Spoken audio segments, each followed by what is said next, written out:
about you? I'm also fine. Can we start studying science? Yes. So, do you notice that we just started our new chapter named Animals Growing in Number? So, do you remember where we stopped? Yes. We stopped in the birds. So, let's start our new. അപ്പൊ നിങ്ങൾ മുട്ട കഴിക്കാറുണ്ടോ? Yes. മുട്ട എങ്ങനെ നിങ്ങൾ കഴിക്കും? എന്തെങ്കിലും ചെയ്ത് നിങ്ങൾ കഴിക്കുന്ന? Fried eggs and boiled eggs. അപ്പൊ നിങ്ങൾ മുട്ട പൊട്ടിക്കുമ്പോ ഒരു വെള്ള സംഭവം വരും.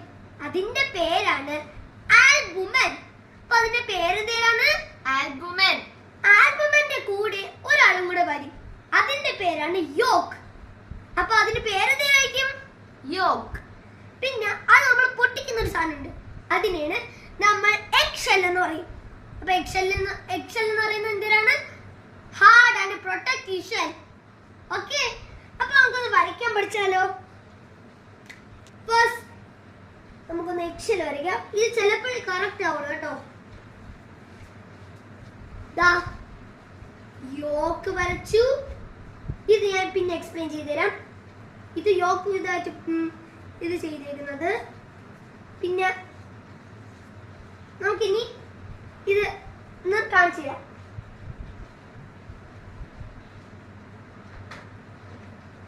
This is albumen. ഈ സറൗണ്ടഡ് ആയിട്ടുള്ള സാധനമാണ് albumen. This is the yolk.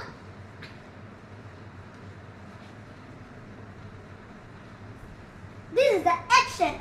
അപ്പോൾ ഇതാ ഇവിടെ ഒരു സാധനം കണ്ടോ, ഞാൻ നേരത്തെ എക്സ്പ്ലെയിൻ ചെയ്യാന്ന് പറഞ്ഞ അതിന്റെ പേരാണ്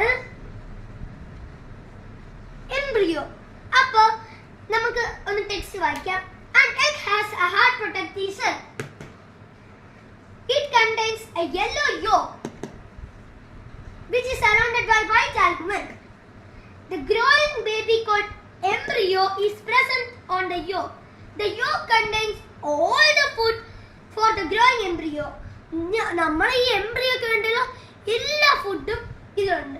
അപ്പൊ നിങ്ങൾ നാളെ ഗ്രോയിങ് എംബ്രിയോ വരെ ഒന്ന് റീഡ് ആൻഡ് സൈൻ ചെയ്തിട്ട് വരാം. ഇന്നത്തെ ടൈം കഴിഞ്ഞു. ബൈ.